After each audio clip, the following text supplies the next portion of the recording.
Good morning and welcome to This Week. Breaking overnight, 2 daring raids. Under cover of darkness in hostile terrain, U.S. commandos target 2 of the world's most wanted terrorists, capturing 1 alive. We've got the latest details on the secret strikes. Plus, this isn't some damn game. 6 days in, one man stands at the center of the showdown. John Boehner cannot take yes for an answer. John Boehner won't even let the bill get a yes or no vote. This morning, the Speaker responds. His first and only interview since the government shutdown.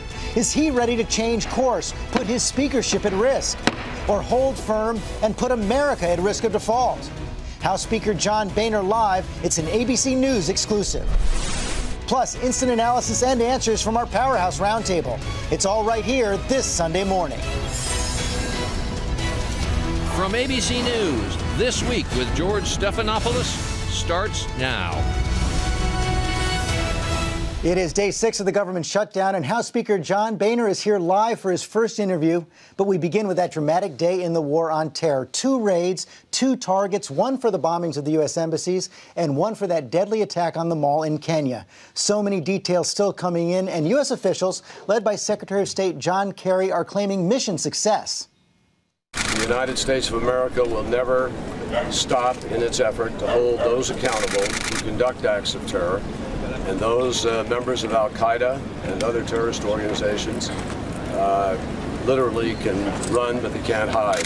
ABC's Chief Global Affairs Correspondent Martha Raddatz has been tracking all the developments. And Martha, officials claiming success, but the target of that raid in Somalia, they can't confirm what happened to him. They cannot confirm the target was dead. We don't know who the target was, but this was SEAL Team 6 going in on a raid in Somalia, south of Mogadishu. They came in from the Indian Ocean. They approached this seaside home of this target, an al-Shabaab target, opened fire, but they met much, much more resistance than they thought they would, so they had to withdraw. The SEALs withdrew. They didn't know who was in there at the time. They can't confirm it yet. They'll start talking to human intelligence. And the hope was they were going to capture this target, but they clearly didn't do that. But meanwhile, in Libya, a clean capture. A clean capture and an incredible raid right in downtown Tripoli.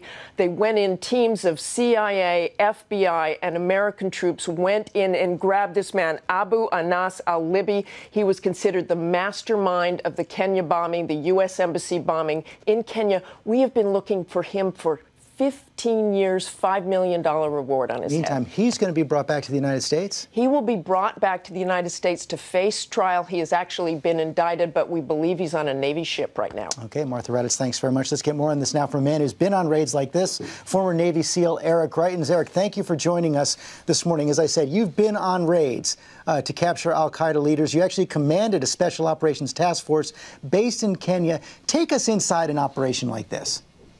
So inside an operation like this, George, there are a couple of elements that you have to bring together. The first is really you have to get actionable intelligence. So when you're following a target like al-Libi, when you're looking at al-Shabaab, you've actually had intelligence analysts who've been watching them for years. As your intelligence picture develops, you'll begin to develop scenarios and contingency plans for actually executing an assault. In the days leading up to an assault like this, the assault teams would engage in relentless preparation, rehearsal after rehearsal, doing after-action reviews every time to learn as much as they can so that on the day of the operation, they're as prepared as possible for whatever contingencies they might face on the battlefield. Prepared, but in this operation, as we've just learned, it certainly appears that they met a little more resistance than they expected, had to call in reinforcements. Yeah, absolutely. One of the things that you know is that your intelligence picture, no matter how good it is, it's never going to be perfect. And in this case, it sounds like they met more resistance than they expected. It's a very complex, difficult situation fighting on the ground. And one of the reasons why you use a SEAL team in a situation like this is not just because of their tactical proficiency, but you're also looking to have an on-the-ground commander who can exercise their judgment about the best course of action. And in this case, in the al-Shabaab raid, they decided to pull back and re-engage another day. And I would imagine that at some level, they have to be colored by the experience 20 years ago on Black Hawk Down when so many Americans lost their lives in that raid. That's exactly right, George. 20 years ago, we had that raid in Mogadishu. And one of the things that goes into every raid, every planning, is you assess the risk. You're both assessing the risk that you're going to face on the battlefield, and the commander also wants to be clear about what risks they want to take. In this case, they wanted to make sure that there were not a lot of civilian casualties. They wanted to make sure that there was not collateral damage. They might not have been sure about the exact intelligence picture. And so in a situation like this, again, very complex, dynamic situation, you want that commander on the ground to make an assessment at the moment. 2 raids on the same day. U.S. officials call it a coincidence. You buy that?